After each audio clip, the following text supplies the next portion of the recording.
Puji nama Tuhan, selamat pagi Bapak Ibu Saudara yang terkasih dalam Tuhan Yesus Kristus. Shalom, shalom. Saya rindu melihat tangan-tangan yang berkemenangan. Boleh lambaikan tanganmu pagi hari ini. Boleh kasih tepuk tangan yang meriah buat Tuhan Yesus kita. Haleluya. Happy Resurrection Day. Kita percaya bahwa Allah kita telah bangkit untuk menebus setiap kita. Amin. Yesus kita telah menang Bapak Ibu Saudara. Selamat datang, selamat beribadah di GB Sungai Yordan Roksimas pagi hari ini. Kita mau siapkan hati kita sebentar memuji muliakan nama Tuhan. Saya percaya setiap kita sudah siap meninggikan nama Tuhan, amin. Yang sepakat katakan amin. Haleluya. Pagi hari ini sama-sama kita akan memulai ibadah kita. Doa pembuka kami minta kesediaannya Bapak Pendeta Pertama Agus Santoso untuk boleh pimpin doa. Kasih tepuk tangan yang meriah buat Tuhan kita, haleluya.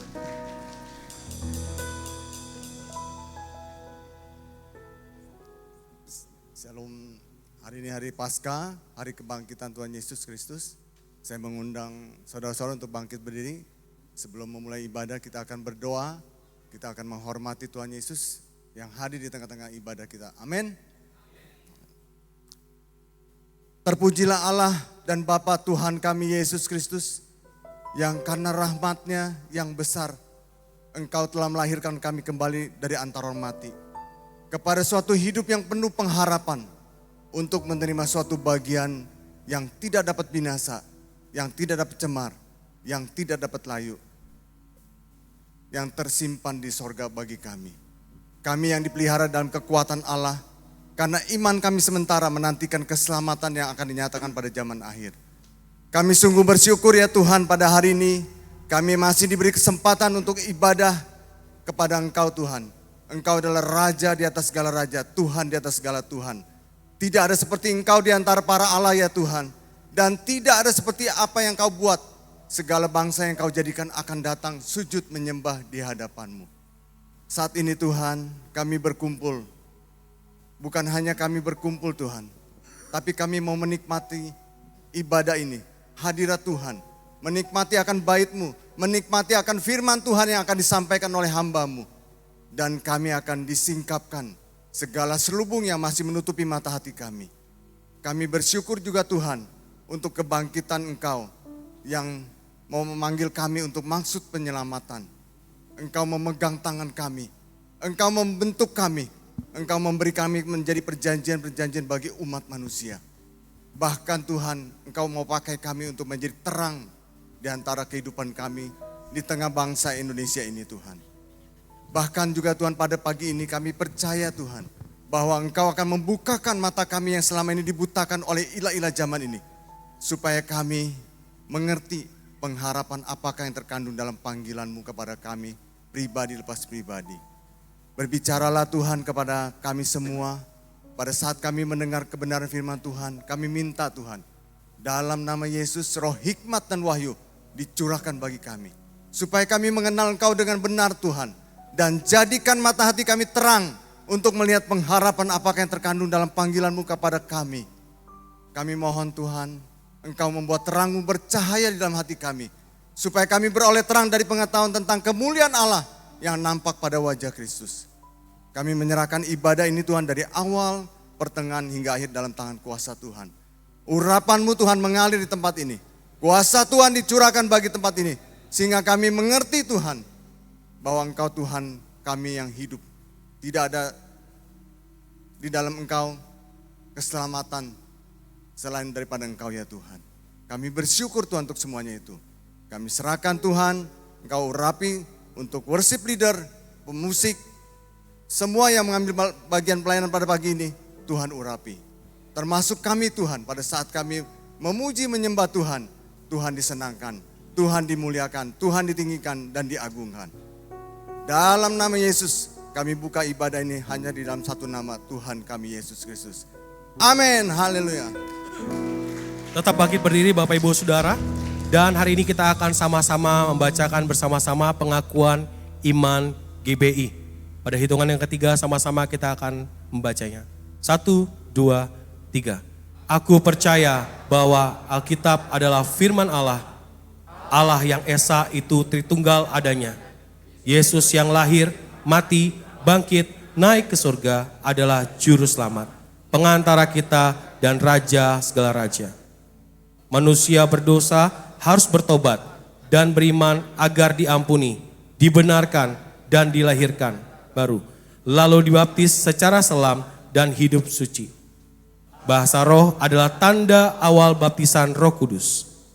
Gereja melakukan perjamuan kudus dan meyakini kesembuhan ilahi.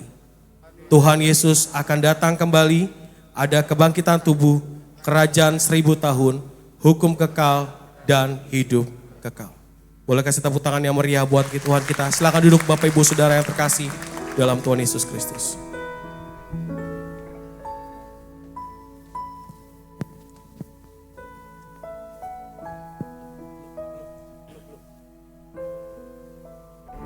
Ketika kegelapan dosa meliputi dunia, tak ada yang mampu luput dari cengkramannya. Namun, kasih Allah lebih besar dari segalanya. Dalam pergumulan di Getsemani, Yesus memilih jalan penderitaan. Dihianati, ditinggalkan, namun tetap setia. Salib menjadi saksi kasih-Nya melalui darah-Nya. Keselamatan diberikan. Namun salib bukan akhir dari segalanya. Pada hari ketiga, kubur tak mampu menahannya. Yesus bangkit mengalahkan maut. Kini saatnya manusia bangkit dan menjadi terang untuk memberitakan keselamatan yang kita terima.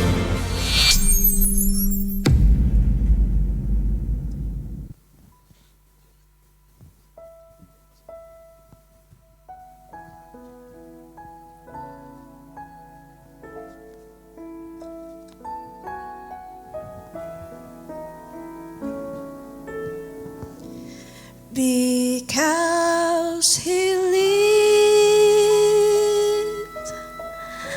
I can face tomorrow.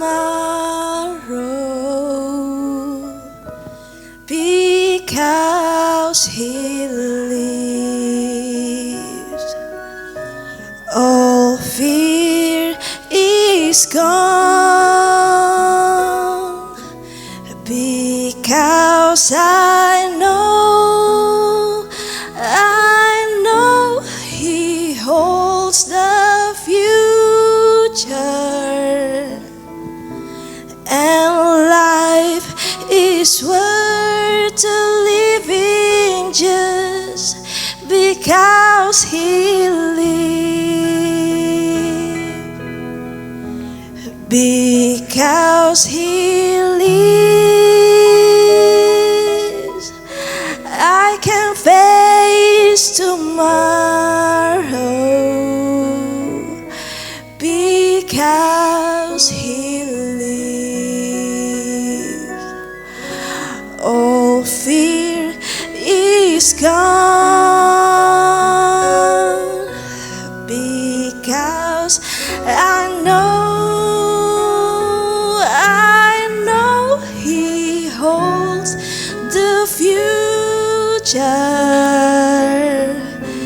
and life is worth living just because He lives.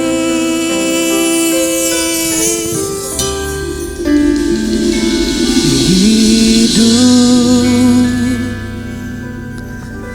ada hari esok, sebab Dia hidup. Ku tak gentar karena ku tahu Dia pegang hari esok. Hidup jadi berarti sebab Dia hidup. Sebab Dia hidup, ada hari esok. Sebab Dia hidup, Ku tak gentar karena ku tahu Dia pegang hari esok. Hidup jadi berarti sebab Dia hidup. Beri kemuliaan yang paling meriah buat Tuhan Yesus. Kita sama-sama kita bangkit berdiri GBI Sungai Yordan. Kita memuji Tuhan. Soal Allah kita telah hidup, katakan amin. Yang percaya Dia hidup, berikan tepuk tangan yang meriah buat Tuhan Yesus kita. Haleluya.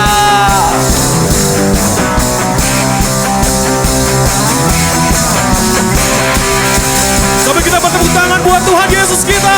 Glory bagimu Tuhan.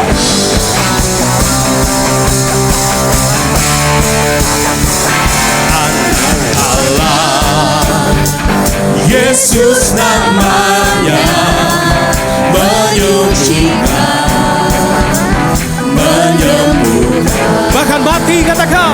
bahkan mati, tebus dosaku, kubur kosong membuktikan Dia hidup.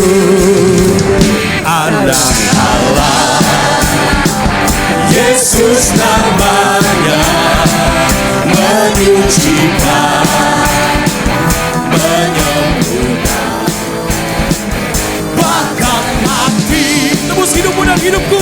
tebus dosaku, kubur kosong membuktikan Dia Gereja Tuhan sama-sama semua. sebab Dia hidup. Ada hari esok, sebab Dia hidup. Ku tak gentar karena ku tahu Dia pegang hari esok. Hidup jadi berarti sebab Dia hidup. Anak Allah, Yesus namanya, menyucikan, menyembuhkan, bahkan mati, tebus dosa. Yang percaya katakan sama-sama. Amin.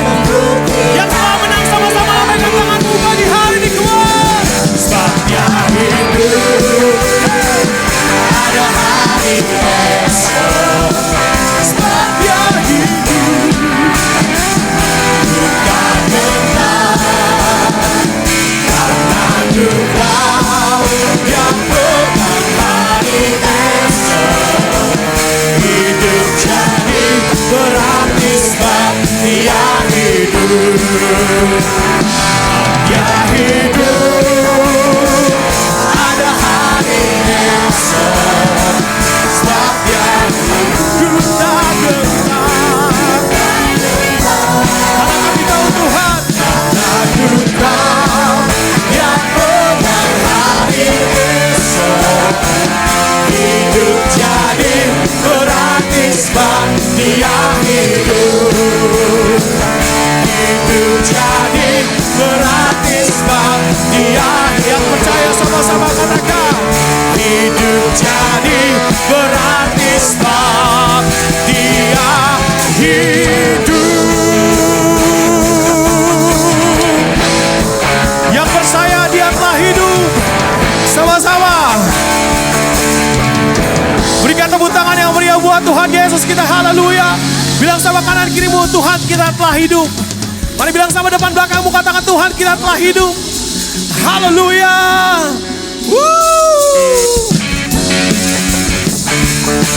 Haleluya. Mari kita merayakan kemenangan yang Tuhan berikan untuk setiap kita. Gerakkanlah kekuatan-Mu ya Allah. Tunjukkanlah kuasa-Mu ya Tuhan. Serahkan musuh-Mu, selamatkanlah umat-Mu. Siapa yang dahsyat katakan. Allah dahsyat di tempat kudus-Nya. Allah bangkit bersorak. Sama-sama semua. Hey, bernyanyilah, musuh dikalahkan, yang dibebaskan katakan. Allah dahsyat di tempat kudusnya. Haleluya. Terima kasih Tuhan untuk setiap kemenangan yang Tuhan berikan. Semuanya dan sama-sama katakan. Gerakkanlah kekuatan-Mu ya Allah. Tunjukkanlah kuasa-Mu ya Tuhan. Serahkan musuh-Mu. Selamatkan umat-Mu Tuhan. Siapa yang dahsyat katakan. Di tempat kudusnya Allah bangkit bersoraklah. Hey, bernyanyilah, musuh dikalahkan. Umatnya dibebas. Allah dahsyat di tempat kudusnya. Sama-sama semua. Allah bangkit bersorak. Sama-sama. Hey, bernyanyilah, musuh dikalahkan. Musuh dikalahkan, yang dibebaskan sama-sama. Allah dahsyat yang telah menang. Sama-sama. Gereja Tuhan. Allah bangkit bersorak. Here we go. Hey, Allah bangkit bernyanyilah. Musuh dikalahkan, umatnya dibebaskan. Yang dahsyat katakan. Allah dahsyat di tempat. Haleluya. Allah bangkit. Bersama-sama. 1, 2, 3, come on. Allah bangkit. Bernyanyilah. Musuh dikalahkan, umatnya dibebaskan. Yang dahsyat katakan. Allah dahsyat di tempat kudusnya. Allah dahsyat di tempat kudusnya. Allah dahsyat di tempat kudusnya. Berikan tepuk tangan yang meriah buat Tuhan Yesus kita. Yang lebih dari pemenang, sama-sama katakan amin. Haleluya. Siapa yang percaya telah terima kemenangan dari Tuhan, katakan amin. Katakan amin. Oleh darah Domba saya rindu mendengar suara jemaat Tuhan. Oleh kesaksian. katakan iblis dikalahkan. Iblis di kuasanya. Terdengar suara jemaat Tuhan yang telah dimenangkan. Sekali lagi sama-sama katakan gereja Tuhan. Oleh darah anak domba. Amin. Oleh kesaksian kita. Iblis dikalahkan, kutuk dikalahkan. Di atas kayu salib dia berkata semuanya telah selesai. Anugerah yang terbesar. Oleh darah anak domba.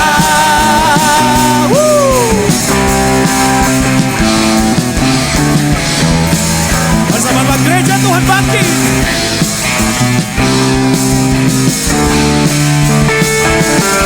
Sekarang telah tiba keselamatan dan kuasa dan pemerintahan Allah kita, kuasanya yang dirapinya, karena telah dilemparkannya para pendakwa. Sekali lagi katakan, sekarang telah tiba. Sekarang telah tiba keselamatan dan pemerintahan Allah kita, dan pemerintahan Allah kita, kuasanya yang dirapinya, karena telah dilemparkannya para pendakwa. Sama-sama gereja Tuhan. Oleh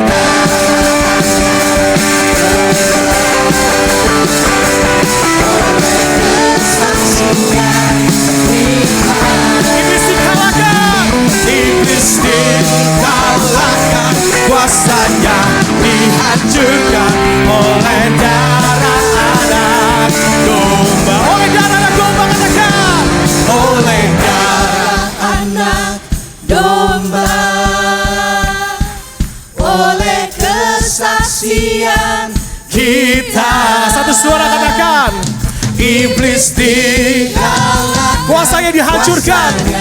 dihancurkan oleh darah anak. Yang telah menang sama-sama. Oleh darah anak domba.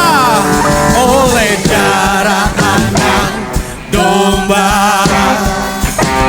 Oleh kesaksian kita. Iblis dikalahkan, kuasanya dihancurkan oleh darah anak domba. Oleh darah anak, oleh darah anak, oleh darah anak domba. Jika saudara-saudara yang meriah buat Tuhan Yesus kita, haleluya.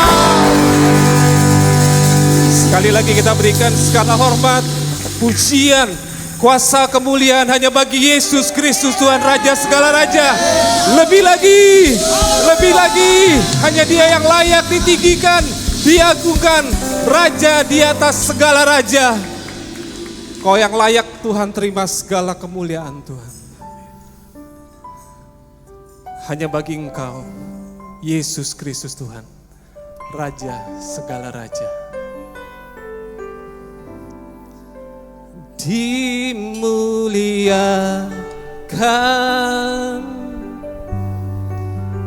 ditinggikan, Yesus Tuhan, Kau Rajaku yang bertahta,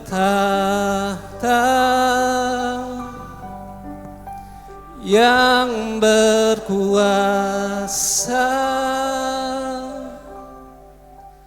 Yesus Tuhan, Kau Rajaku.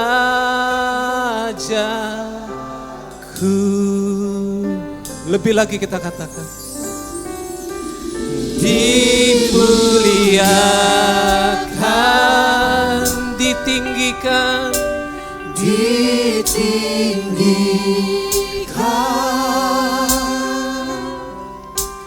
Yesus Tuhan, Kau Rajaku yang bertahta, yang berkuasa,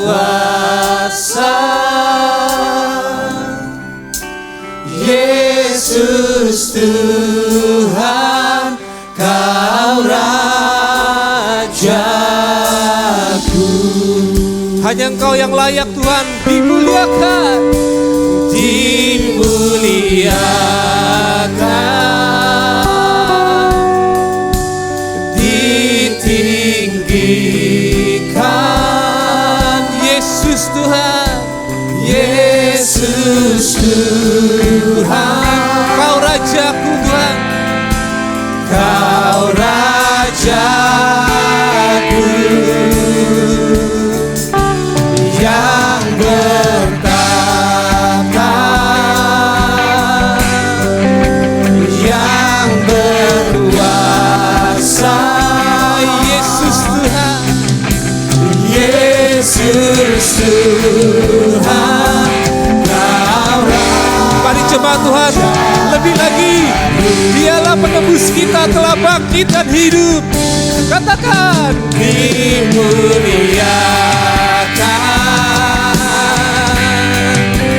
ditinggikan, Yesus Tuhan, Yesus Tuhan, Kau Rajaku yang bertahta,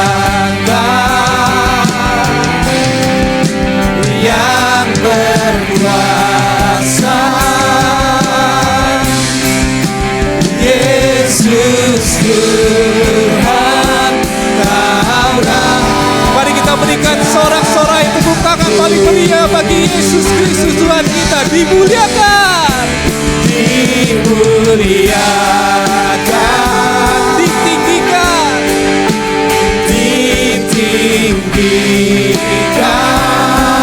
Kau Yesus Tuhan, Yesus Tuhan, Kau Raja kami Tuhan. Kau Raja Yang bertata, yang berkuasa,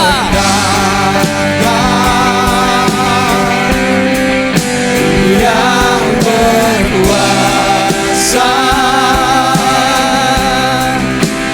Yesus Tuhan, Kau Rajaku. Jemaat Tuhan saja katakan dimuliakan, Dimuliakan.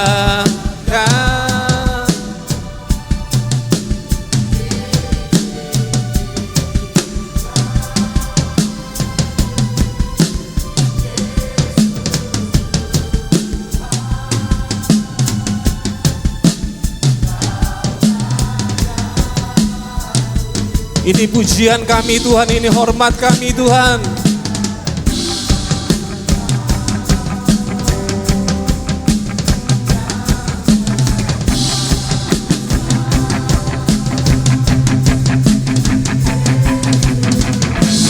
Mari bersama-sama, lebih lagi, hanya bagi Yesus Tuhan.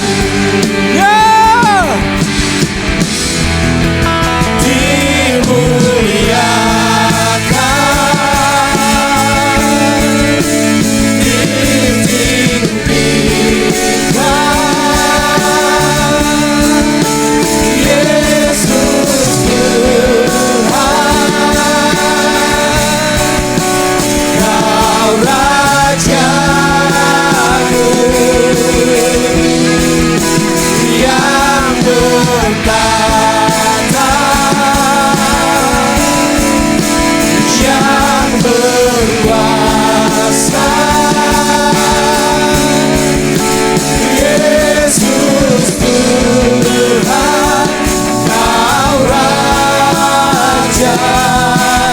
katakan Yesus Tuhan, Kau Rajaku.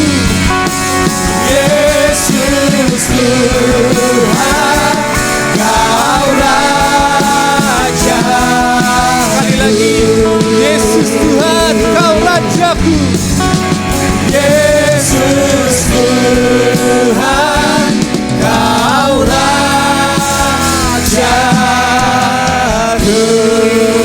Segala hormat, pujian, kemuliaan hanya bagi Engkau, Yesus Kristus Tuhan yang telah bangkit dan hidup. Haleluya. Saya persilakan jemaat Tuhan untuk duduk masih dalam hadirat Tuhan.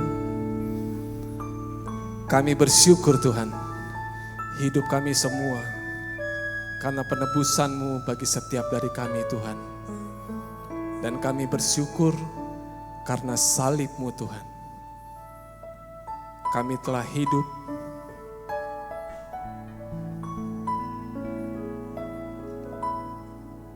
Kami bangkit. Kami menang. Bersama dengan Kau Tuhan.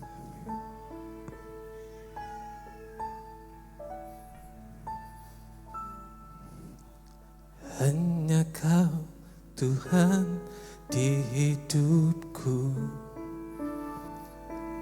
Kau berikan hidup yang baru. Caramu menyucikan, pulihkan hatiku. Ku nyatakan Kaulah segalanya. Engkaulah sumber pengharapan. Kuasa-Mu sanggup menyembuhkan. Jiwaku pun berserah hanya kepadamu. Yesus, Kaulah segalanya. Karena salibmu ku hidup, karena salibmu ku menang. Engkau yang berkuasa, sanggup untuk melakukan mujizat-Mu. Karena salibmu ku hidup, karena salibmu ku menang. Engkau yang berkuasa, sanggup untuk melakukan mujizat-Mu di hidupku. Engkaulah sumber pengharapan, Engkaulah sumber pengharapan. Kuasa-Mu Tuhan, kuasa-Mu sanggup menyembuhkan. Jiwaku pun berserah hanya kepadamu, Yesus, Kaulah segalanya. Karena salibmu Tuhan, karena salibmu ku hidup, karena salibmu ku menang. Engkau yang berkuasa, sanggup untuk melakukan mujizat-Mu. Karena salibmu ku hidup, karena salibmu ku menang. Engkau yang berkuasa, sanggup untuk melakukan mujizat-Mu di hidup.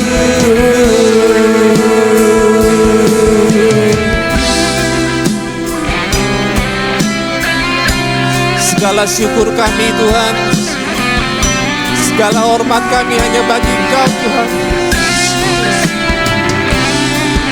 Hidup kami telah ditebus,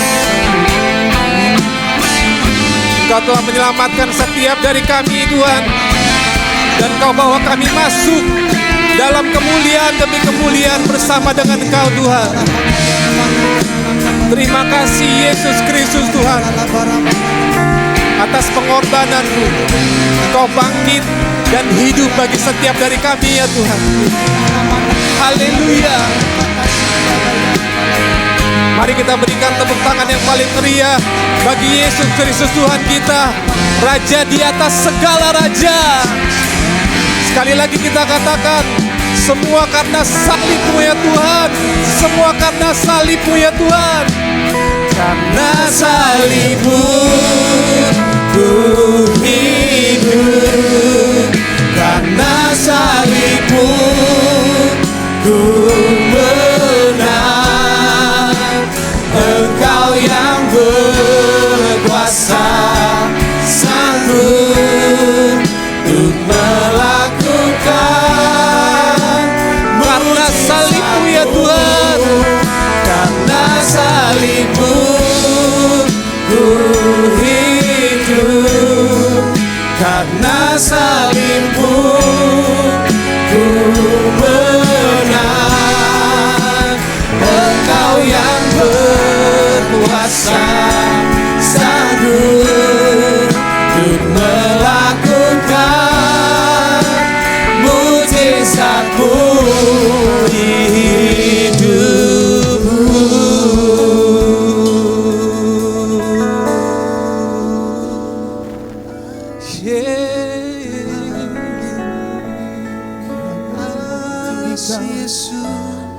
Kami naikkan kasih Tuhan. syukur kami. Allah yang telah bangkit dan menebus Penyembahan kami. Terima kasih Kasih Tuhan. pengorbananmu, Terima kasih Tuhan. selamatan yang kau berikan. Kau Raja di atas segala raja. Terima kasih Yesus. Terima kasih Yesus. Tinggal Engkau, Sungguh Engkau baik, sungguh Engkau setia. Terima kasih.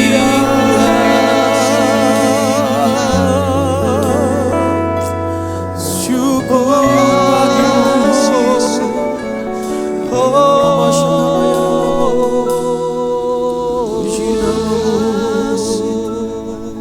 puji namamu. Mari lebih dalam lagi. Mari kita siapkan hati kita. Terima kasih Tuhan untuk pengorbananmu di atas kayu salib Tuhan. Terima kasih Tuhan. Gak ada yang lebih romantis lagi selain Engkau Tuhan. Cuma Engkau Yesus yang rela mati. Kau gantikan kami Tuhan yang harusnya mati Tuhan. Kau tebus dosa kami Tuhan. Terima kasih buat cintamu yang luar biasa dalam hidup kami. Terima kasih Yesus. Kami enggak mau Tuhan jadi pengikutmu yang biasa-biasa aja. Kami mau menjadi pengikutmu Tuhan. Semakin hari biar kami semakin serupa sama Tuhan. Supaya kami memiliki pengenalan akan Tuhan yang lebih dalam Tuhan.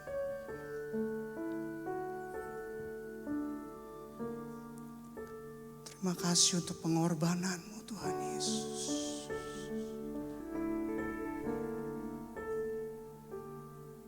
Kami yang gak mampu apa-apa Tuhan. Dengan darah-Mu Tuhan. Kau mampukan kami. Kau ubahkan kami. Menjadi ciptaan yang baru Tuhan. Terima kasih Yesus.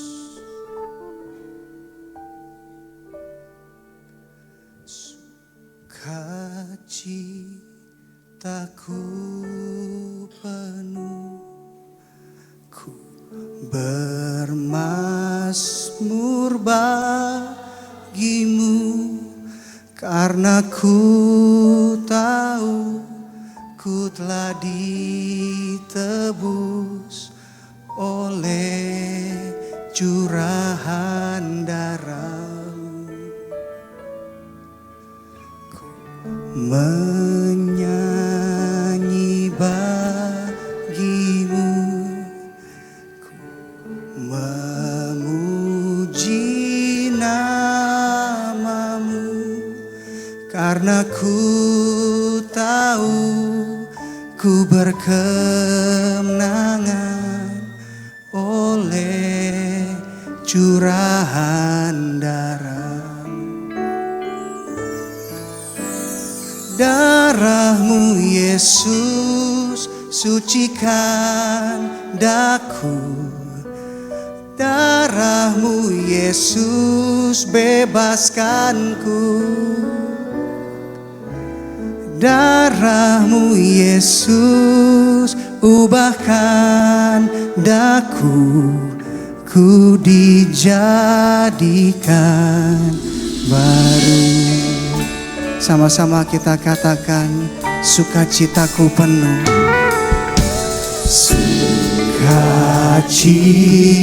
Sukacitaku penuh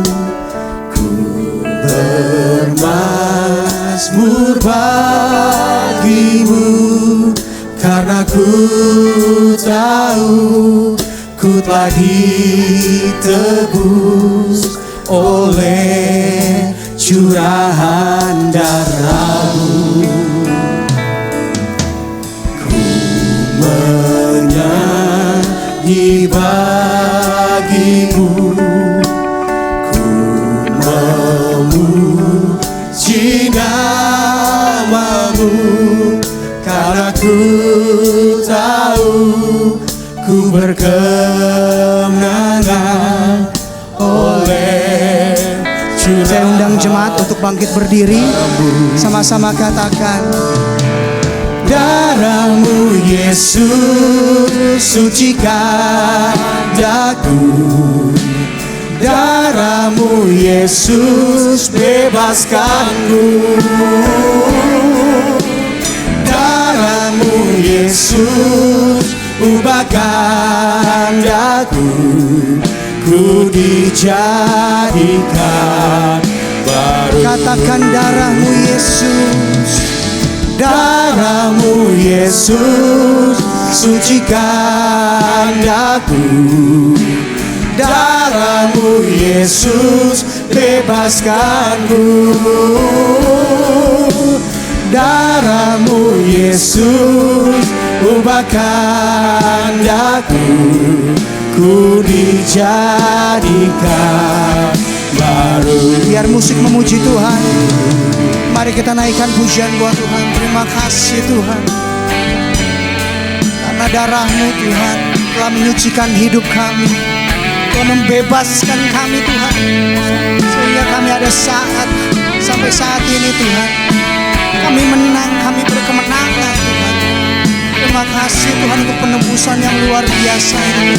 Kami menjadi ciptaan yang baru Tuhan. Sama-sama katakan darah-Mu Yesus. Darah-Mu Yesus sucikan daku, darah-Mu Yesus bebaskanku,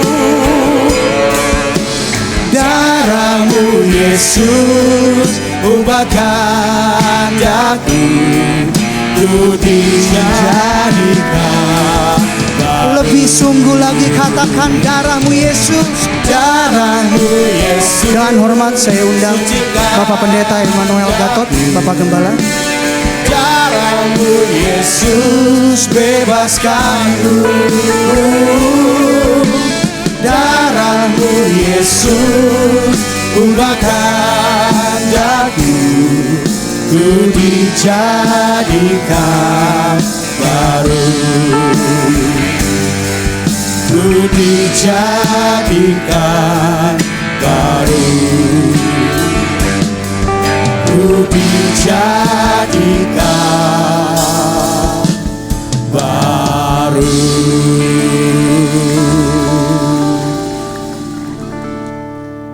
Mari kita bersatu dalam doa. Tuhan Bapa di surga, saat ini kami datang padamu Tuhan. Hati kami meluap oleh sukacita. Hati kami meluap oleh rasa syukur. Oleh karena hari ini Tuhan, kami merayakan sebuah kemenangan yang begitu besar. Kemenangan yang sudah Engkau berikan bagi kami ya Tuhan. Dan biarlah kami menikmati kemenangan itu. Dan kami terus hidup berkemenangan. Oleh karena Engkau telah menang ya Tuhan. Terima kasih Tuhan. Dan kami mau terus merayakan kemenangan ini dalam kehidupan kami. Setiap hari. Bukan hanya 1 tahun sekali Tuhan. Tapi setiap hari dalam kehidupan kami. Kami membawa kemenangan yang sudah Engkau berikan.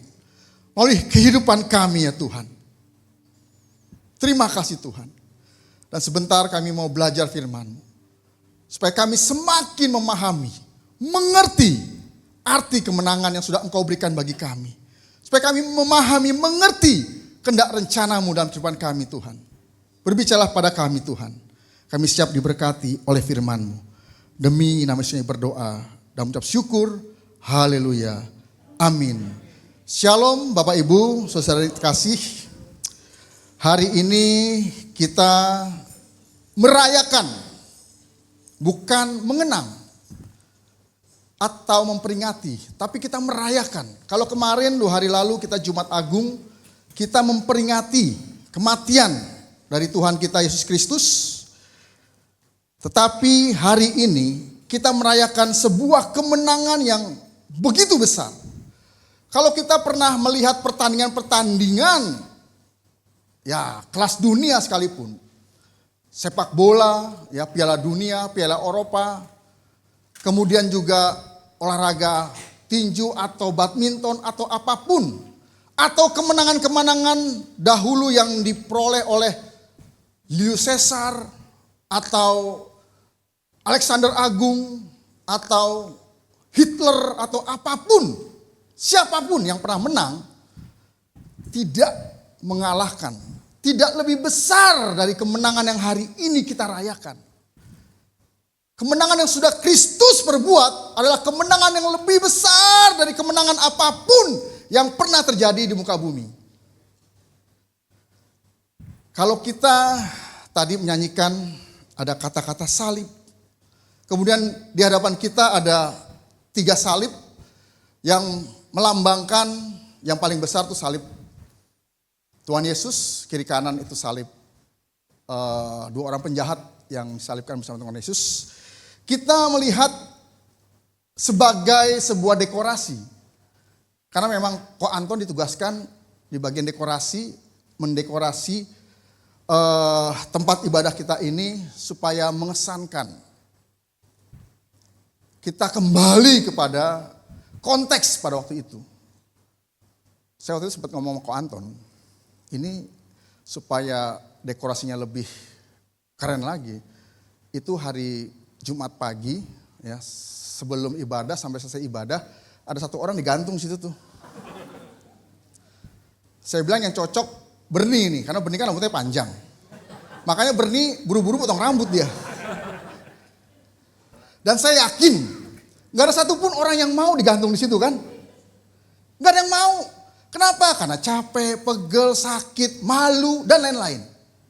Gak ada satupun yang pasti mau digantung di situ. Apalagi dipaku di situ.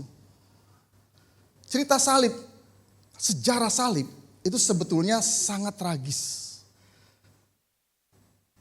Karena salib pada waktu itu, pada zaman Yesus, itu adalah perlambang dari sebuah hukuman yang sangat mengerikan. Perlambang dari kejahatan yang paling jahat. Kehinaan yang paling hina. Karena yang disalib adalah seorang yang dianggap paling jahat, paling berbahaya. Musuh kerajaan Roma waktu itu.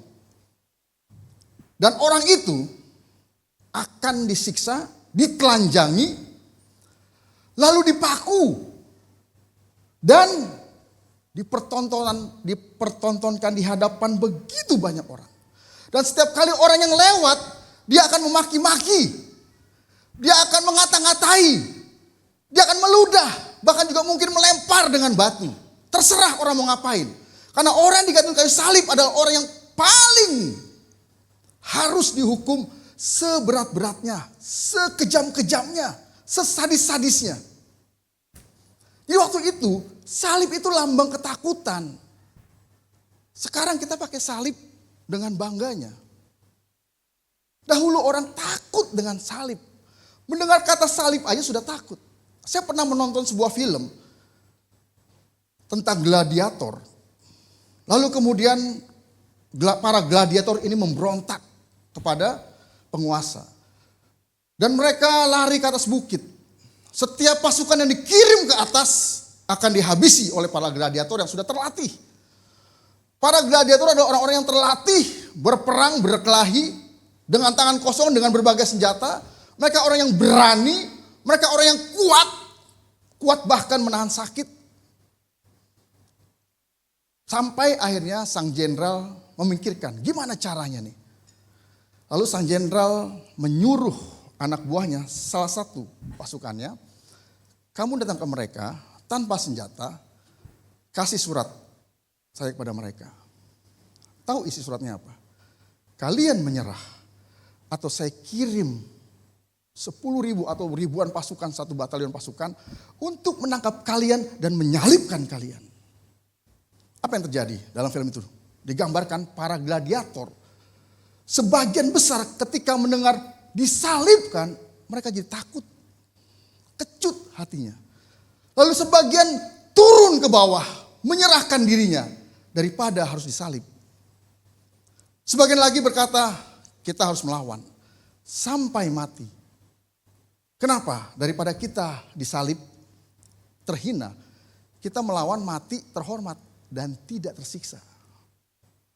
Jadi pada itu salib adalah hukuman yang paling kejam, paling menyakitkan, paling memalukan, paling menghinakan. Tetapi Tuhan kita, Tuhan Yesus, mau mengambil hukuman itu untuk supaya dirinya menjadi tebusan, menjadi ganti orang-orang yang berdosa. Kalau saja pada waktu itu ada hukuman lain yang lebih kejam, lebih sadis, lebih menyakitkan, lebih memalukan daripada salib, saya yakin pasti Tuhan Yesus mau ambil. Tuhan Yesus tidak mati dipenggal, tidak mati digantung atau dibakar. Tapi dia memilih untuk disalib, karena salib waktu itu hukuman yang paling-paling lah. Tetapi satu hal, Tuhan kita Yesus Kristus menggantikan image, gambaran salib yang begitu mengerikan, begitu menajiskan, menghinakan, merendahkan, menjadi sebuah karya yang luar biasa. Sehingga sekarang kita dengan bangga, dengan nyaman pakai kalung salib. Tuhan Yesus sudah menggantikan hal yang paling terendah dalam pemikiran manusia, dalam budaya manusia, dalam kepercayaan pandangan manusia. Hal yang paling terendah menjadi hal yang paling tertinggi. Makanya sekarang kita pasang salib dan kita melihat salib dengan sukacita. Dulu salib sebagai lambang yang menakutkan, tapi sekarang kita melihat salib bahkan ketika kita takut untuk jalan ke WC, takut jalan di tempat gelap, takut lewat kuburan, kita bawa salib. Supaya apa? Supaya setan takut melihat salib. Dulu manusia takut melihat salib. Dan setan senang banget dengan salib dulu. Tapi sekarang kita yakin setan takut dengan salib. Tapi pertanyaannya, kita takut gak dengan salib? Dalam artian pengertian, apa makna salib dalam kehidupan kita? Dan satu kabar yang begitu sukacita. Tuhan Yesus tidak berlama-lama disalib. Nubuatan mengatakan kakinya tidak akan dipatahkan. Oleh karena dia sudah mati. Karena biasanya orang disalib 2-3 hari mati. Dipaku, tangan dan kakinya. Coba bayangkan, dia bertubuh pada tangan, aduh, sakit banget tangannya. Dia bertubuh pada kaki, sakit banget kakinya. Dan 3 hari biasanya orang akan mati karena kehabisan darah. Tapi Yesus, Tuhan Yesus segera mati. Kenapa? Karena darahnya sudah tercurah ketika dia disiksa, ketika dia berjalan menuju Golgota. Habis. Dan dia tidak harus dipatahkan kakinya. Dia dikubur. Dan Tuhan Yesus benar-benar mengalami kematian. Benar-benar menyerahkan nyawanya. Banyak orang mengatakan di luar kekristenan, yang mati itu Yudas, yang mati itu orang lain, yang mati itu siapapun. Yang dikubur bukan Yesus. Dan ketika hari yang ketiga, Tuhan Yesus bangkit, kuburnya kosong. Lalu kepala pasukan memerintahkan kepada semua prajurit yang berjaga-jaga dan kepada semua imam-imam, katakan, sebarkan berita bahwa Yesus bukan bangkit, tapi mayat yang dicuri oleh murid-muridnya. Dan berita itu sampai hari ini Alkitab mencatat. Itu yang dikabarkan kepada semua orang. Dan sampai hari ini juga orang di luar kekristenan mengatakan, Yesus gak bangkit, gak benar-benar bangkit.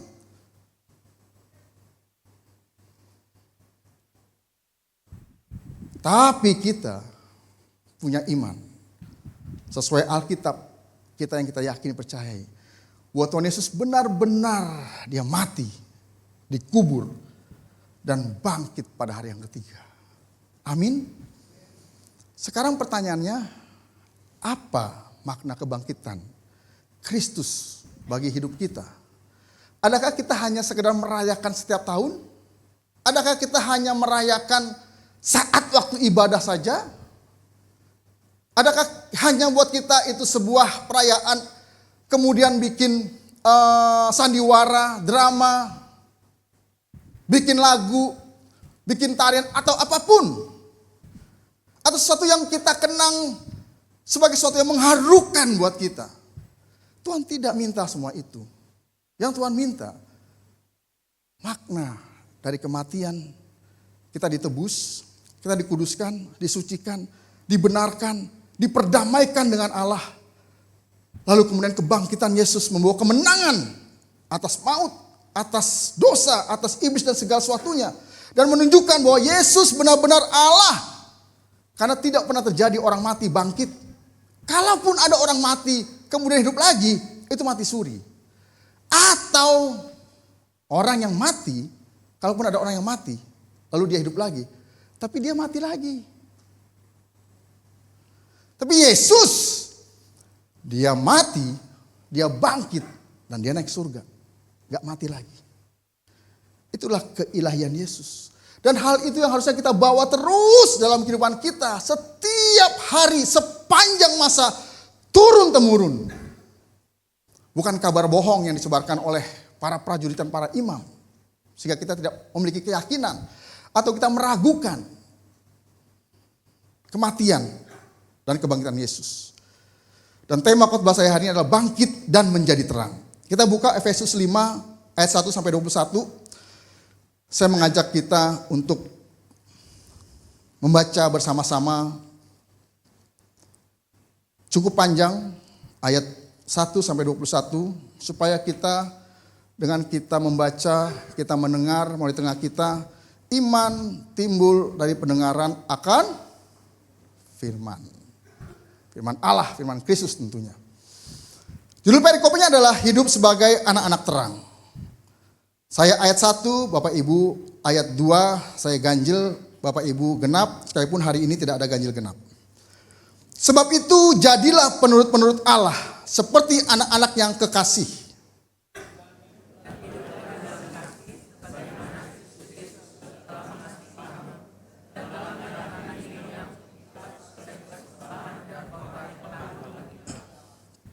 Tetapi percabulan dan rupa-rupa kecemaran atau keserakahan disebut saja pun jangan di antara kamu, sebagaimana sepatutnya bagi orang-orang kudus.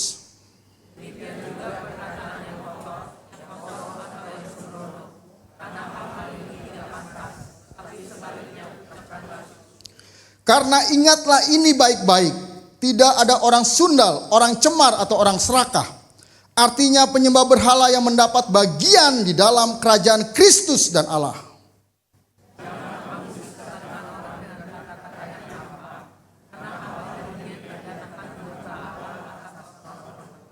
Sebab itu janganlah kamu berkawan dengan mereka.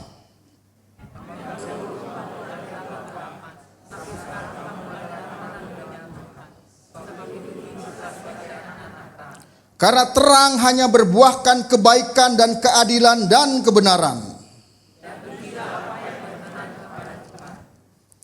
Janganlah turut mengambil bagian dalam perbuatan-perbuatan kegelapan yang tidak berbuahkan apa-apa.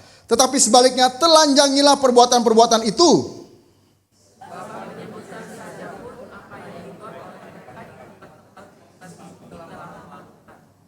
Tetapi segala sesuatu yang sudah ditelanjangi oleh terang itu menjadi nampak. Sebab semua yang nampak adalah terang.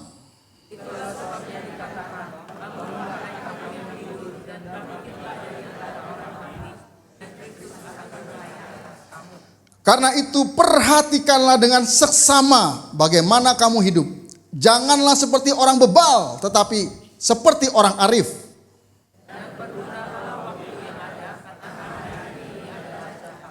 Sebab itu janganlah kamu bodoh, tetapi usahakanlah supaya kamu mengerti kehendak Tuhan.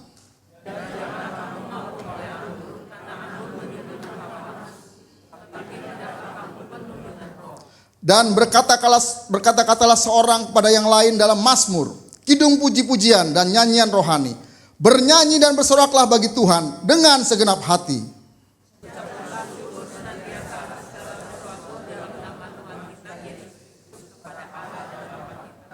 Dan rendahkanlah dirimu seorang kepada yang lain di dalam takut akan Kristus. Jadi hari ini kita bukan fokus kepada cerita atau peristiwa tentang kebangkitan Kristus. Kita bisa baca dari Matius 28 ayat 1 sampai 10, Markus 16 ayat 1 sampai 20, Lukas 24 ayat 1 sampai 49, Yohanes 20 ayat 1 sampai 29. Dan satu hal, kebangkitan kematian Kristus tercatat dalam paling tidak 4 Injil. Ditulis oleh 4 orang. Pada waktu itu dan sampai hari ini, 2 saksi cukup untuk membuktikan bahwa suatu perkara adalah sah atau benar. Dan kematian Yesus disaksikan begitu banyak orang. Kebangkitan Yesus disaksikan begitu banyak orang. Jadi kita jangan meragukan hal itu. Yesus benar-benar bangkit. Dan sampai nanti kita merayakan kenaikan Yesus. Banyak saksi yang sudah melihat dan mencatat itu. Jadi sekarang kita tinggal mengikuti. Makanya jangan buat ajaran-ajaran baru. Jangan buat ayat-ayat baru. Kita membaca, merenungkan, mempelajari, dan melakukan apa yang sudah dituliskan dalam Alkitab yang kita baca tiap hari ini sudah lebih dari cukup. Bahkan seumur hidup kita pun kita nggak akan selesai untuk melakukan apa yang terus dalam Alkitab. Karena umur kita terbatas. Nah, kita akan belajar mulai dari ayat 6. Ya. Tadi tuliskan, jangan kamu disesatkan. Ini berarti menghentikan suatu tindakan dalam suatu proses. Atau sesuatu yang sedang terjadi. Jangan kamu disesatkan. Sementara orang-orang pada waktu itu ada yang disesatkan. Oleh kenapa? Oleh karena ada pengajar-pengajar sesat. Ada 2 pengajaran sesat waktu itu. Yang menggabungkan antara Injil Kristus dengan Taurat. Dengan adat istiadat Yahudi. Dan yang menggabungkan antara Injil Kristus dengan ajaran-ajaran agnostik. Ajaran-ajaran Yunani, ya, Helenisme. Salah satunya adalah filsafat. Nah, gnostik maksudnya. Jadi waktu itu sudah ada pengajaran-pengajaran sesat. Dan sementara pengikut Kristus sedang disesatkan. Hal ini menunjuk pada pesan dan gaya hidup guru-guru palsu yang merupakan campuran kaum gnostik, libertin, dan legalis Yahudi. Itu tadi 2 golongan. Terus dituliskan dengan kata-kata yang hampa. Ini merujuk pada ajaran-ajaran gnostik libertin bahwa dosa, dalam hal ini dosa seks. Kenapa? Karena ajaran ini dibawa oleh orang-orang Yunani yang mereka terbiasa dengan yang namanya free sex atau seks bebas. Bahkan lebih gilanya lagi, mereka bukan hanya melakukan antara laki-laki dengan perempuan, tapi laki-laki dengan laki-laki, perempuan dengan perempuan. Dan yang lebih gila lagi, sorry saya katakan gila karena memang benar-benar ini sudah gak masuk akal. Manusia dengan hewan. Itu terjadi waktu itu. Dan mereka melegalkan. Wah, itu gak apa-apa. Bagi mereka keselamatan ditemukan dalam pengetahuan saja. Bukan dari tindakan. Mereka benar-benar memisahkan pembenaran dari pengudusan. Nah, ajaran sesat ini masih ada sampai hari ini. Dengan berbagai-bagai ajaran. Makanya hati-hati ketika kita diajarkan firman Tuhan, tapi tidak dimintakan untuk melakukan firman Tuhan yang benar. Bahkan kita diajarkan kebenaran, sepertinya diajarkan kebenaran, tetapi terlalu berkompromi, bertoleransi dengan hal-hal duniawi, bahkan dengan dosa. Bahkan dikatakan dosa adalah masalah. Dosa bukan sesuatu yang membawa kepada maut, kematian, kebinasaan. Dosa hanya masalah. Ketika orang berbuat dosa, ya itu masalah kamu. Gak harus bertobat. Dan pengetahuan dianggap sudah cukup. Bukan dengan perbuatan. Karena kemarin saya menyampaikan bahwa iman Kristen itu bukan iman yang pasif. Iman yang hanya percaya, iman yang hanya tidak berbuat dosa, tapi tidak melakukan kebaikan. Iman Kristen adalah iman yang aktif, yaitu bertobat, tidak melakukan dosa, dan berbuat kebaikan. Seperti yang sudah Tuhan ajarkan.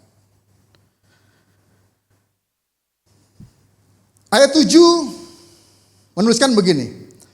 Jangan kamu berkawan dengan mereka. Jangan kamu bergaul dengan mereka. Siapa mereka? Orang-orang yang mengajarkan pengajaran sesat, pengajaran palsu. Kenapa? Kalau kamu bergaul intens dengan orang itu, maka kamu akan disesatkan atau menjadi sesat. Ketika kamu sudah disesatkan menjadi sesat, maka kamu akan menyesatkan orang lain. Karena prinsip dosa ada 3 kan? Ketika dosa tidak dihentikan, dosa akan semakin besar. Yang kedua, dosa akan bertambah. Yang ketiga, dosa akan menular. Kalau ada orang yang berbuat dosa terus, dosa kecil, ambil nyolong duit 10.000, 20.000, ini anak-anak kali ya.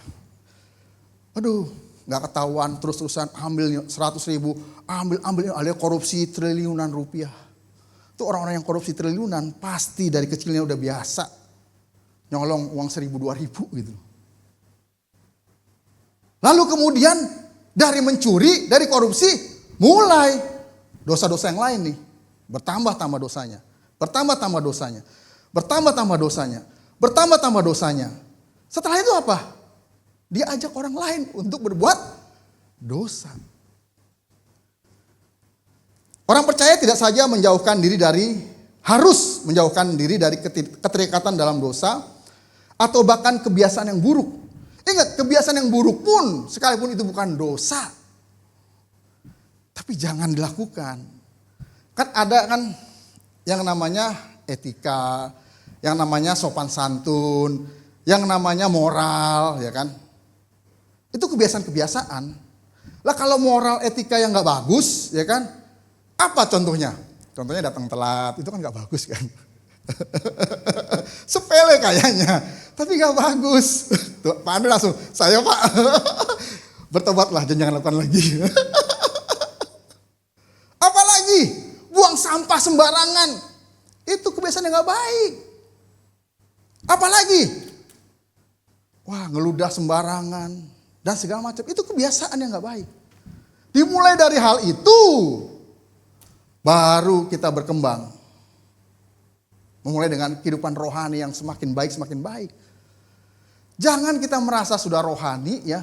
Wah rohani sudah tinggi, wah sudah jadi pengkhotbah, sudah jadi pengajar, sudah begini, begitu, segala macam. Tapi kita masih punya kebiasaan buruk. Kelihatannya rohani, tapi moral kita masih rendah. Harusnya orang yang rohani, itu kebiasaan buruk, moral, etika, sopan, sudah baik. Contohnya kalau jalan ada orang tua, permisi. Itu kebiasaan yang baik. Melihat orang lain senyum, menyapa. Ada orang kesusahan, misalkan bawa barang berat, apalagi orang tua, bantu. Itu kebiasaan yang baik. Nah dimulai dari kebiasaan baik, maka rohani kita akan terus bertumbuh menjadi baik. Karena kerohanian dengan karakter kerohanian dengan kebiasaan harusnya berjalan lurus. Ayo, yang suka-suka telat, suka-suka bohong-bohong kecil, suka nggak bertanggung jawab, mulailah buang kebiasaan itu. Terus mereka juga harus secara berhati-hati memilih teman-teman dan rekan mereka. Siapa kita bisa dilihat dari 5 orang terdekat.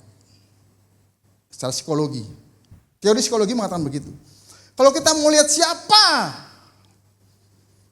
Pak Yogi lihat 5 orang terdekat. Bukan anak istrinya ya. Teman-temannya. Kalau mau lihat siapa, Pak Dan Amran, Pak Andre, Pak Agus, Pak Femerio, lihat 5 orang. Teman-teman dekatnya. Pak Andre bilang, Pak, teman dekat saya, Pak Daniel. Ya Bapak sebutin tadi gitu kan. Bukan dekat duduknya. Akrab, bergaul. Kita bisa melihat nih. Orang yang suka bergaul dengan pemarah maka akan jadi pemarah. Kan Amsal mengatakan begini kan.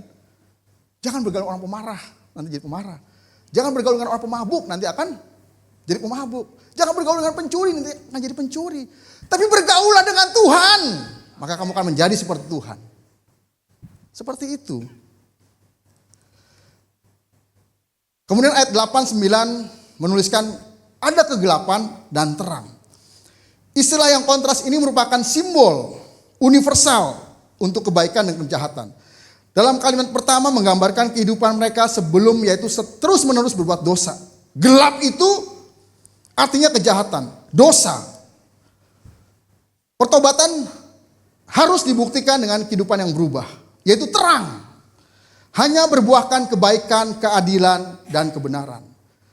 Ini bicara kebaikan, keadilan, dan kebenaran itu bisa jadi tema khotbah tuh. Kebaikan itu apa, keadilan itu apa, kebenaran itu apa. Makanya kalau mau khotbah itu banyak banget yang bisa dikhotbahkan. Ini Alkitab, kita nggak akan pernah bisa menyelami sampai dasar loh. Karena begitu dalam, begitu luas, begitu tinggi firman Tuhan. Makanya jangan ada yang sok tahu. Belajar terus, belajar terus. Jangan berhenti belajar. Dan jangan berhenti mau diajar.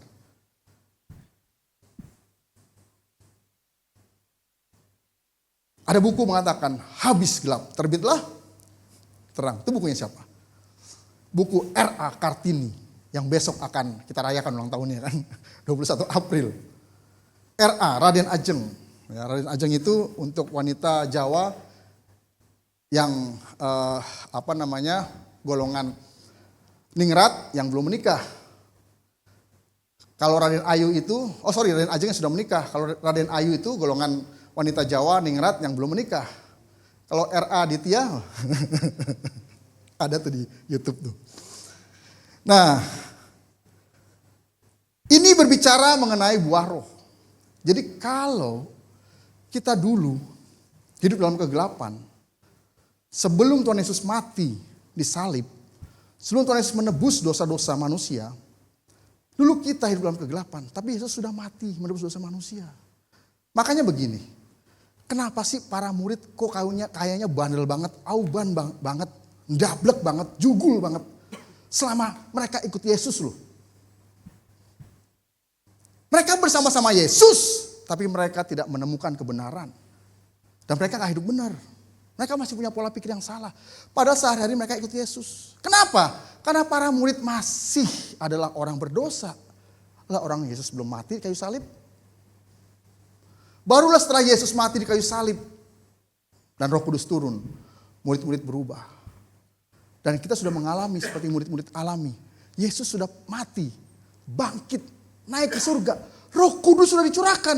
Harusnya hidup kita berubah. Nggak ada lagi yang kurang. Semuanya sudah Allah sediakan. Jadi kalau kita Kristen tapi hidup nggak berubah-berubah, dipertanyakan. Benar nggak? Dia yakin bahwa Yesus sudah mati, bangkit, kemudian naik ke surga. Dan benar nggak? Dia percaya yakin pada Roh Kudus. Dan hidupnya dipenuhi Roh Kudus. Hidup dipenuhi Roh Kudus. Bukan hanya berbicara bahasa roh. Tadi bahasa roh adalah tanda awal. Orang kepenuhan Roh Kudus. Dipenuhi Roh Kudus, bahasa aslinya adalah dikuasai Roh Kudus. Harusnya kalau orang sudah dipenuhi Roh Kudus, udah bisa bahasa roh, ya kan? Wah, udah macem-macem lah. Hidupnya dikuasai Roh Kudus. Bukan lagi dirinya sendiri yang berkuasa, tapi Roh Kudus yang berkuasa atas hidupnya. Kalau Roh Kudus sudah menguasai seseorang, maka hidupnya pasti akan kudus. Karena Roh Kudus. Kalau roh najis yang menguasai seseorang, maka hidupnya akan najis. Kalau roh rakus yang menguasai seseorang, maka hidupnya akan rakus. Tapi Roh Kudus yang menguasai hidup seorang, harusnya hidupnya kudus. Nah, kemudian ayat 10 berkata, ujilah atau buktikanlah. Ini memiliki arti menguji dengan pandangan menuju persetujuan. Sepakat semuanya. Ini adalah istilah untuk metalurgi yang digunakan dalam pengujian akan keaslian koin. Ujilah. Artinya, Pak Calvin ketawa nih. Karena Pak Calvin tahu nih, dalam ilmu public speaking, kalau pembicara sudah menjatuhkan sesuatu di atas, itu minta perhatian artinya. Gitu Pak ya. Nah, jadi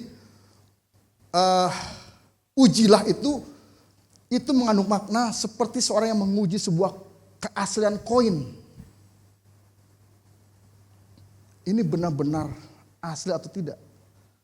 Dengan cara dibakar, digetok, digigit, dan segala macam.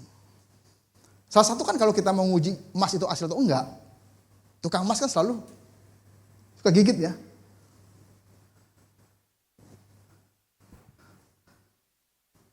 Tapi istri saya nggak pernah gigit saya tuh.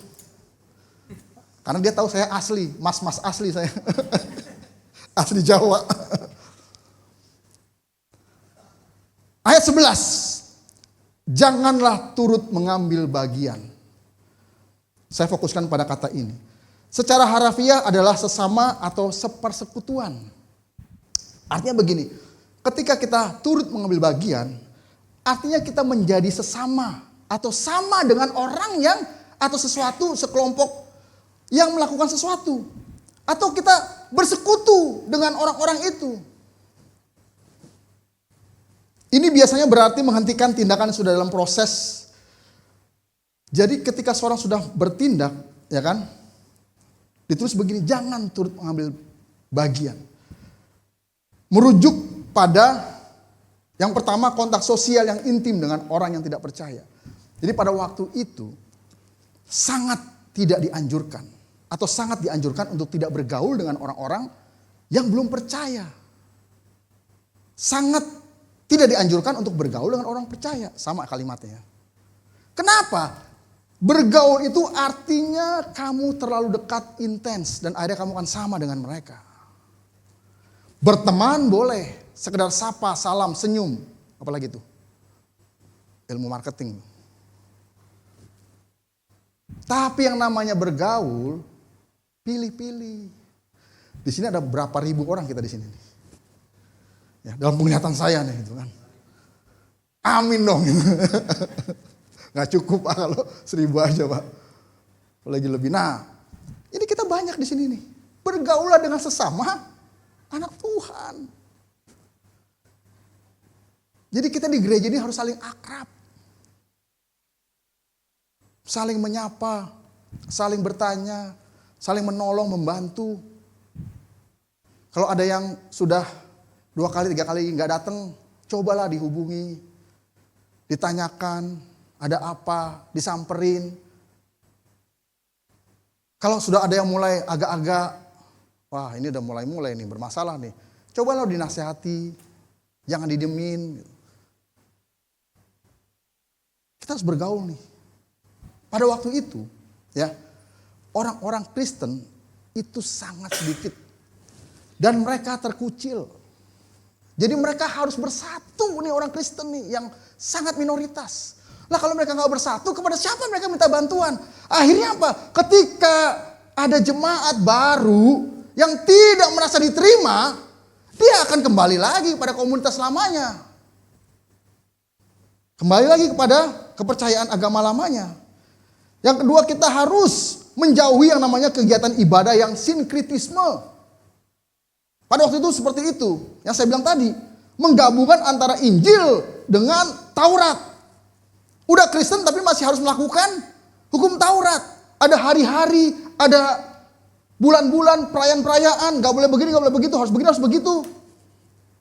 Lalu kemudian sudah Kristen tapi masih pegang kuat yang namanya penyembahan kepada berhala, percaya kepada ramalan-ramalan bintang. Seperti itu. Jauhi. Kemudian pertemuan-pertemuan dengan guru-guru palsu atau orang-orang yang mengajarkan pengajaran yang tidak sesuai dengan firman Allah yang sebenarnya. Waktu itu banyak guru-guru palsu, nabi-nabi palsu. Dan jemaat dikatakan jangan mengikuti pertemuan-pertemuan dengan mereka. Karena kamu akan disesatkan. Dan kamu akan jadi sesat. Dan kamu akan menyesatkan orang lain. Hari-hari ini banyak pengajaran. Tapi kemarin ini saya cerita. Kemarin saya ngobrol panjang dengan beberapa teman-teman tentang pelayanan. Dan pada akhirnya kami juga ngobrol tentang gereja anu. Ada sebuah gereja sekarang yang sedang, waduh booming lah. Gitu kan. Banyak orang yang kemudian dalam tanda kutip, komplain dan segala macam lah tentang gereja ini gitu kan. Tapi ketika saya dengar kemarin teman saya bilang, saya punya teman baik di gereja itu. Dan saya datang waktu ibadah dan saya ngobrol dengan dia setelah ibadah. Kita jangan cuman komplain-komplain aja. Jangan cuman dalam tanda kutip menghakimi atau menghujat. Tapi tarik pelajaran yang baik. Yaitu apa? Gereja itu rapi banget. Organisasinya rapi banget. Dalam sebuah ibadah, ya, ibadah dengan secara online. Pembicaranya di online gitu. Nggak seperti saya. Waktu pujian penyembahan juga begitu. Itu videonya menunjukkan tempat-tempat gereja-gereja yang sedang beribadah pada waktu yang sama, tapi tempat yang berbeda. Tapi ditunjukkan waktu pujian penyembahannya sama semua, lagu-lagunya sudah diatur. Jadi semua gereja ini sama. Pujian penyembahannya, cuman orangnya beda-beda aja. Tapi ketika ditunjukkan ini di gereja yang satu, ini gereja yang kedua, gereja yang ketiga, itu perpindahannya smooth banget katanya. Itu pas baitnya, pas yang dinyanyiin, itu sama. Wah, itu luar biasa banget. Ada teman saya, ya di sini juga teman saya, Pak Niko. Beliau bergelut dalam bidang politik. Sahabat saya bergelut dalam bidang rohani, beliau politik gitu kan. Sama-sama punya tantangan. Tapi di politik lebih besar. Tapi jangan salah, gereja juga besar tantangannya. Beliau bilang, di partai anu, partai ini, dia bisa membandingkan. Tapi partai ini luar biasa. Kenapa? Karena kreatif. Mereka punya tim, tim budaya, tim apa. Yang bikin konten-konten, bikin segala macam, gini gitu. Yang akhirnya menghasilkan uang. 30 juta viewernya. Setiap klik 1.000 aja satu orang. 30 miliar. Saya kemarin sempat membayang, tergoda. Boleh juga nih. Ini kalau gereja punya konten, satu orang ngeklik 1.000 rupiah. Kalau punya 1 juta aja, 1 miliar. Wih, 1 miliar. Wah, nanti full timer semua pada punya mobil, Zenik. Seperti itu. Loh, gereja juga harus kreatif. Saya dengar itu. Wah, saya merenungkan. Di sebuah pohon apel. Lalu kemudian apel jatuh. Eureka gitu kan. Ya kita orang Kristen tuh harus kreatif. Harus rapi. Jangan berkata gini, Pak, Roh Kudus kan gak bisa ditebak, Pak. Roh Kudus bisa tiba-tiba A, tiba-tiba B, tiba-tiba C. Ingat, Roh Kudus juga tertib. Saya ngomong ya, agak sedikit menyindir Pak Andre gitu. WL dikasih waktu 30 menit, wah sampai 1 jam. Pak, jangan menghalangi Roh Kudus, Pak. Roh Kudus bergerak. Tapi Roh Kudus juga tertib. Pengkhotbah juga termasuk nih. Saya bicara tadi dari waktu nih.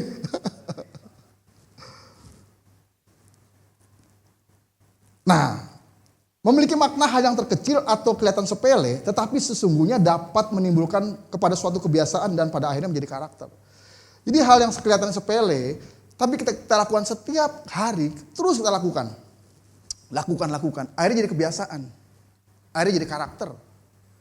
Contoh yang paling gampang, ngupil. Kalau kita biasakan ngupil itu sembarangan di mana-mana, lalu taruh di mana-mana, ya, akhirnya jadi kebiasaan tuh. Akhirnya jadi karakter. Nggak malu, nggak sungkan ada banyak orang tetap aja ngupil terus taruh mana-mana. Wah, itu sepele kelihatannya. Tapi saya bilang begini, harusnya yang dikatakan hal sepele itu sudah lewat buat kita. Kita sudah lulus. Loh, hal yang sepele aja tidak kita bisa lakukan, apalagi hal yang besar. Maka jangan menganggap hal yang sepele itu adalah sepele.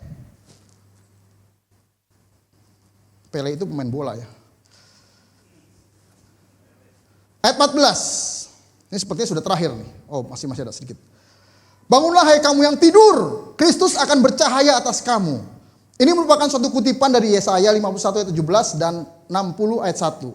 Kamu yang tidur, ada juga dituliskan mati. Ini menunjuk pada kebutaan rohani dan kematian rohani dari orang-orang yang tidak percaya. Yang bisa diartikan sebagai kematian karena dosa. Kalau orang beriman, mati dari dosa. Kalau orang tidak beriman, tidak percaya, dia mati dalam dosa. Pilih yang mana? Kita mau mati dari dosa atau mau mati dalam dosa? Harusnya kita memilih mati dari dosa. Kristus akan bercahaya atas kamu. Cahaya merupakan simbol dari penyembuhan, kesehatan, kebenaran, pengetahuan, dan kebaikan. Jadi berbicara terang, sinar, cahaya, itu hal-hal yang baik-baik saja. Makanya kita sebagai anak terang, harusnya kita terus bercahaya, harusnya kita terus baik-baik saja. Kalau kita anak terang, harus terus terang. Lampu terang bercahaya, tapi ada masanya akan mati. Tapi kita orang benar akan terus bercahaya, semakin bercahaya. Dan akhirnya kita masuk dalam kekekalan dengan cahaya itu. Gak akan mati orang benar cahayanya. Kenapa? Karena hidupnya selalu benar.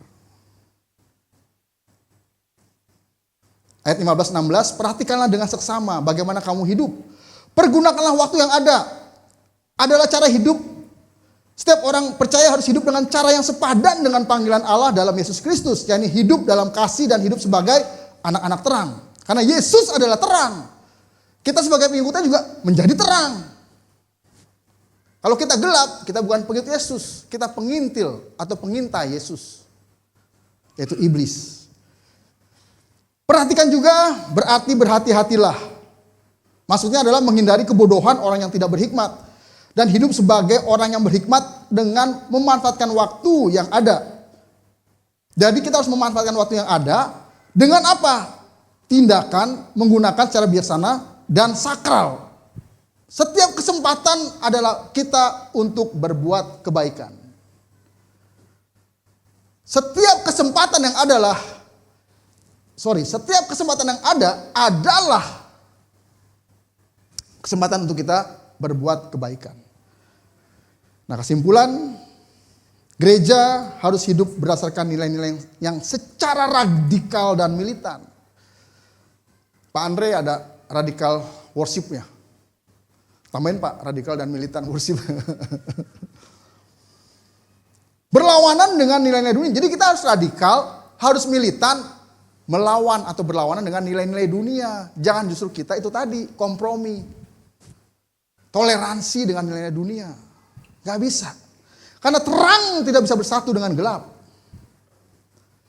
Gelap itu gak ada. Gelap itu ada karena ketiadaan terang. Tapi ketika terang muncul, maka gelap sirna. Dan kita bukan hanya sebagai terang bisa dilihat. Tapi kita juga bisa menerangi dosa-dosa yang ada sehingga orang tahu itu adalah dosa. Dan akhirnya mereka bertobat.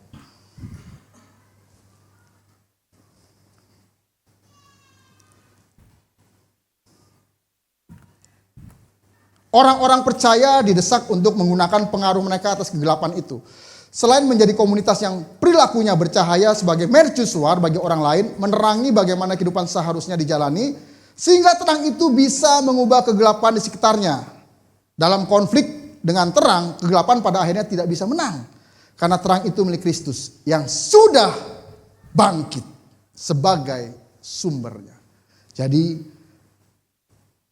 next, barang siapa telah mati bagi dosa-dosa, maka dia akan dibangkitkan bagi Kristus dan akan bercahaya seperti Kristus, sehingga tidak ada lagi kegelapan dalam hidupnya. Bahkan dia yang akan menelanjangi kegelapan, yaitu menunjukkan pelanggaran dosa kepada orang-orang yang berdosa.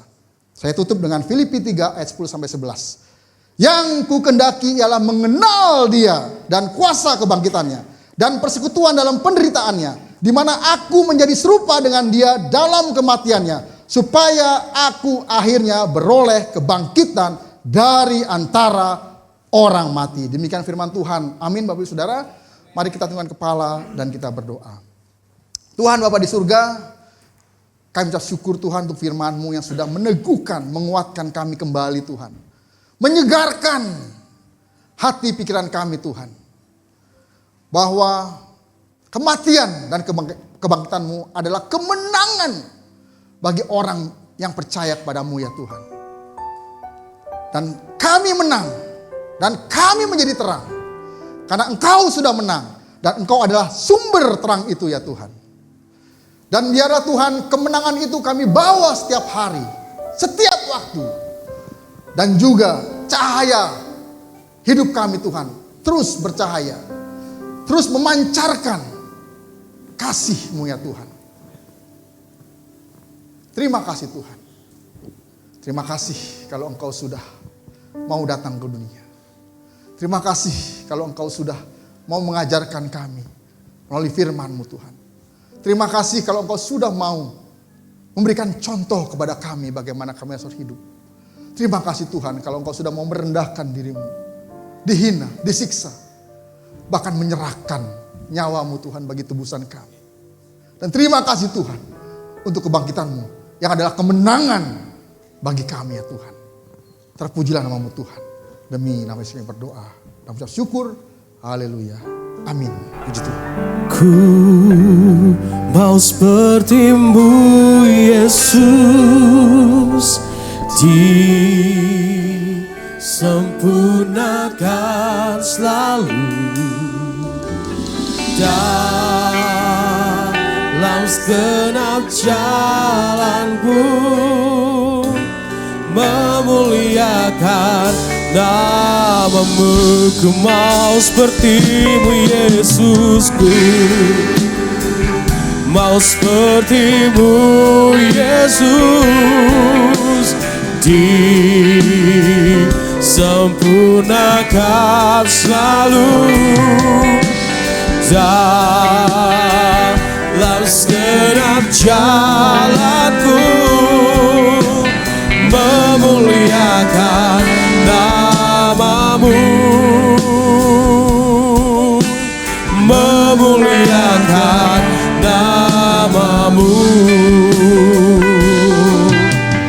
memuliakan nama-Mu. Kita kasih tepuk tangan yang meriah buat Tuhan Yesus kita. Haleluya. Bapak Ibu Saudara, kita akan membawa ucapan syukur persembahan kita. Di minggu yang ketiga ada persembahan diakonia, ada perpuluhan dan juga ada kolekte. Bapak Ibu Saudara bisa memberikan dengan hati yang penuh ucapan syukur karena Tuhan sudah memberkati setiap kita. Dan saya percaya bahwa persembahan kita akan digunakan bagi gereja kita, bagi hormat kemuliaan nama Tuhan. Amin. Haleluya. Bapak Ibu Saudara juga bisa melakukan kiris yang ada di depan bangku Bapak Ibu Saudara. Kita siapkan hati kita mau berikan persembahan, kita bersatu dalam doa. Syukur kami berikan atas segala anugerah yang Tuhan lakukan di dalam hidup kami. Terima kasih untuk berkat yang Tuhan berikan di dalam hidup kami, dalam pekerjaan, lihat usaha, lihat apapun yang Tuhan berikan untuk setiap kami. Ada berkat yang luar biasa Tuhan, dan hari ini kami bawa syukur kami di dalam rumah pemberdayaan gereja Tuhan. Kami percaya persembahan kami ini Tuhan bisa digunakan bagi hormat kemuliaan nama-Mu lewat gereja kami, dan nama-Mu semakin ditinggikan. Inilah persembahan kami Tuhan, demi nama Yesus. Semua yang siap memberikan persembahan sama-sama kita katakan amin. Selamat memberi, Tuhan Yesus memberkati.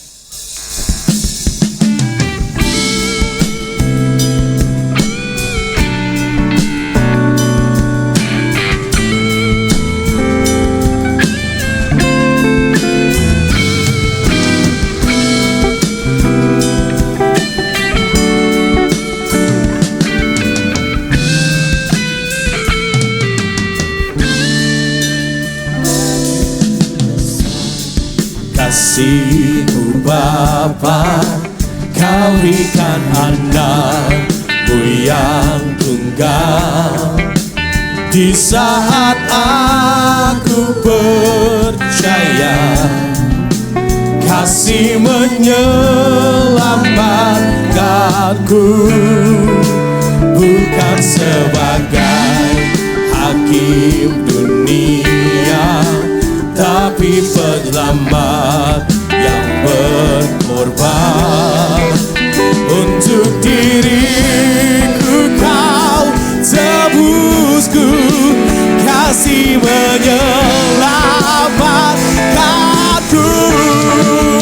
Ingat kasih-Nya yang mengubah hidupku.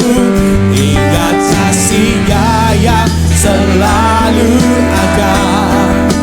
Kasih Yesus, kasih Yesus bagiku.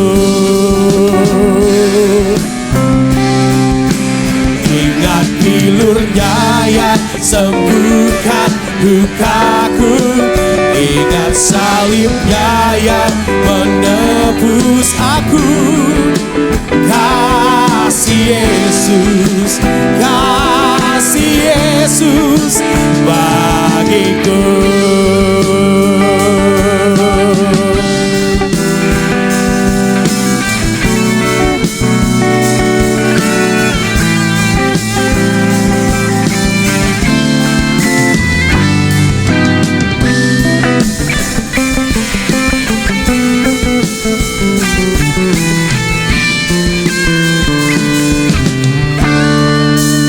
Begitu besar kasih-Mu Bapa, Kau berikan anakmu yang tunggal.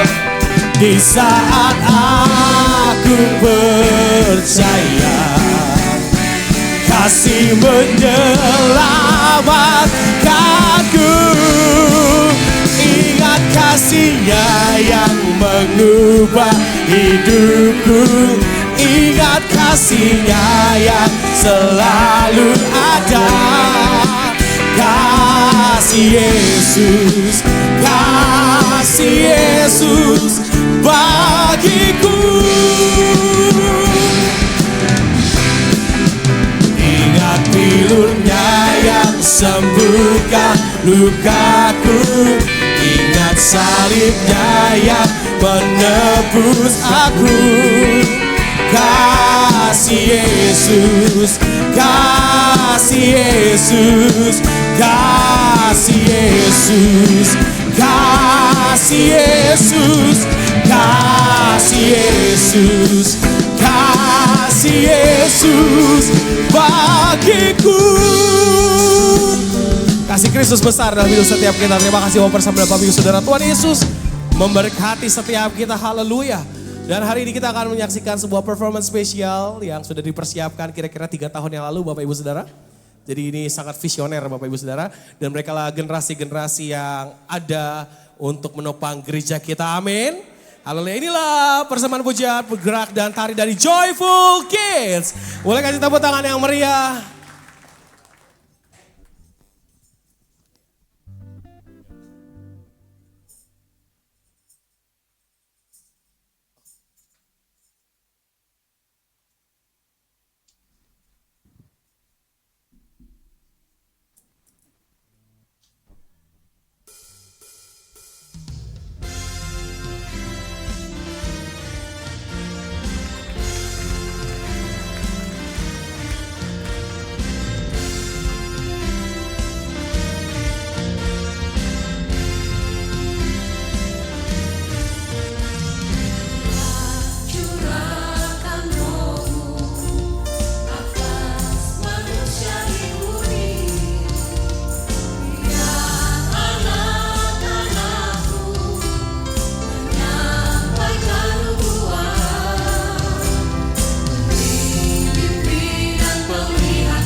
Boleh kasih tepuk tangan yang meriah untuk Joyful Kids.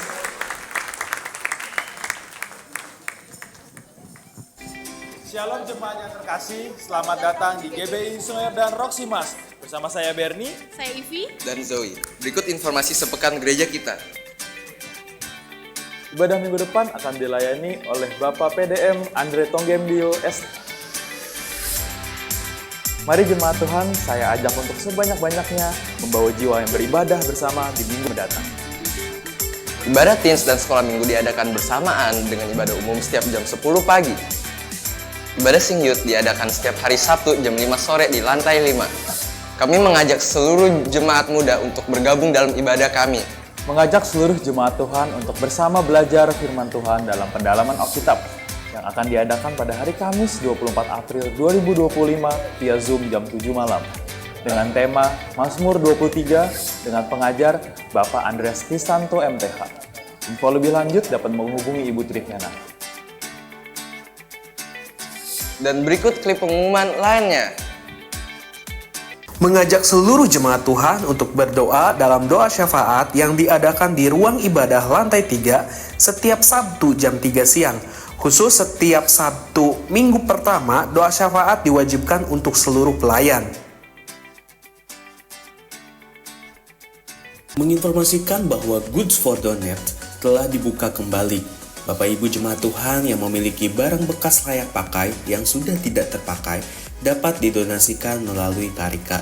Donasi bisa berupa barang elektronik, otomotif, dan sebagainya. Penyerahan anak akan diadakan pada hari Minggu 18 Mei 2025. Untuk pendaftaran dapat menghubungi Ibu Ani.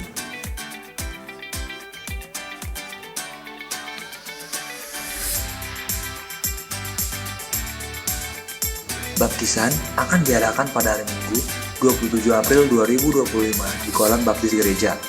Pengarahan baptis akan diadakan pada hari Sabtu 26 April 2025 di ruang 1D.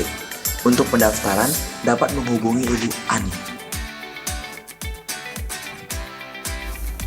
Bulan Mei, GBI Sungai Yordan akan mengadakan seminar doa dengan tema Menembus Dimensi Allah dengan pembicara Pendeta Antonius Nathan yang akan dilaksanakan pada hari Sabtu 17 Mei 2025 di lantai 3.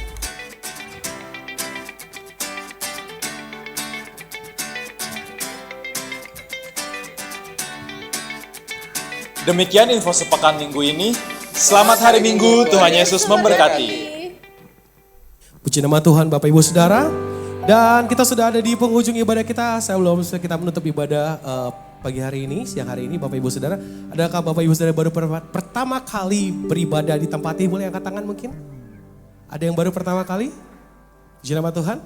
Yes. Ada, haleluya. Selamat datang. Tuhan Yesus memberkati. Haleluya. Dan boleh sama-sama jika belum ada gereja untuk bertumbuh, Sungai Yordan Roksimas terbuka untuk sama-sama boleh bertumbuh di dalam kasih Kristus. Mari sama-sama Bapak Ibu Saudara, jiwa-jiwa, kita bawa jiwa-jiwa baru kembali ke gereja kita menangkan banyak jiwa, kita bawa keluarga kita, teman-teman kita yang mungkin sudah lama gak ibadah gitu kan. Sama-sama yuk kita bawa ke gereja untuk bertumbuh di dalam kasih, anugerah dan di dalam kekeluargaan di dalam Kristus Yesus. Haleluya. Kita akan segera menutup ibadah kita. Boleh sama-sama kita bangkit berdiri. Kemuliaan bagi Tuhan di tempat maha tinggi. Kau Raja diagungkan dan dipuji. Datanglah kerajaanmu, jadilah kehendakmu. Seluruh bumi penuh kemuliaan bagi Allah kita. Kemuliaan bagi Tuhan di tempat maha. Kau Raja hari ini kami undang Bapak Gembala untuk memimpin di dalam doa berkat.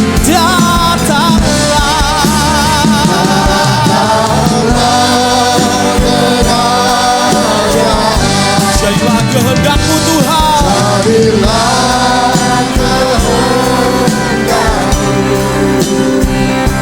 Seluruh bumi penuh kemuliaan, seluruh bumi penuh kemuliaan-Mu Tuhan. Seluruh bumi penuh kemuliaan, seluruh bumi penuh kemuliaan-Mu Tuhan. Seluruh bumi penuh kemuliaan-Mu.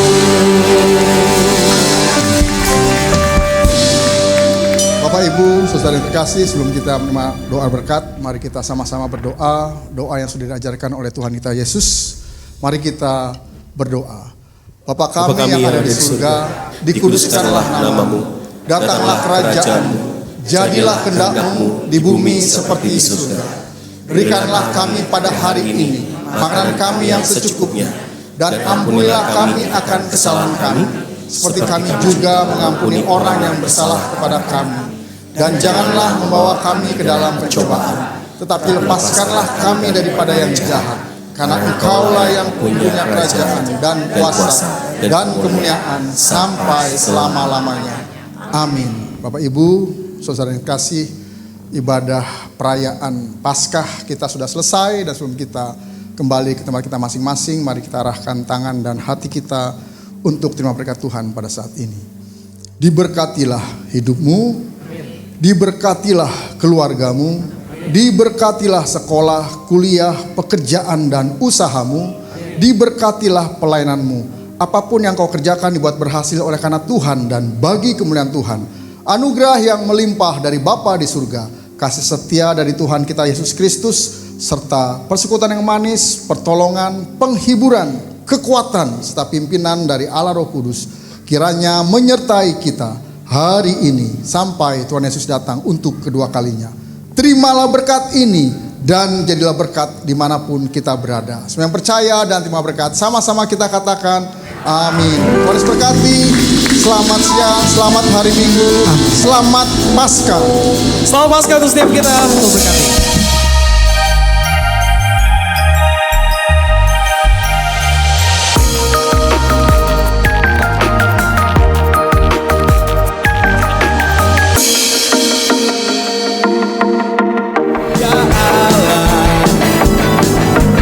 Tunjukkanlah kuasa-Mu ya Tuhan.